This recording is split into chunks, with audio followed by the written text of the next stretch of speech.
এবার দায়িত্ব দেওয়া হয়েছিল, ভালো একটা রেজাল্ট করলেন, এই বিষয়ে কি মতামত? দেখুন, কিছু বলার নেই। আমাদের জঙ্গিপুর লোকসভার ক্যান্ডিডেটটা যিনি হচ্ছেন খলিলুর রহমান সাহেব, তিনি সৎ ব্যক্তি।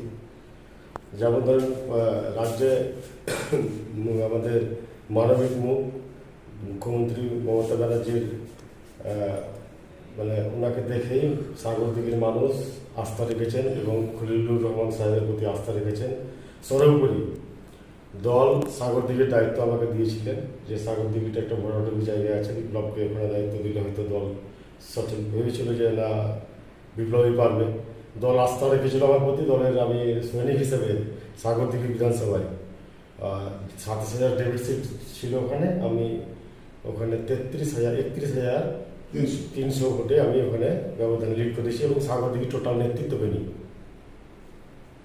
সাগরদিঘির দায়িত্ব পাওয়া যে একটা জয়, খলিলুর রহমান যে জয়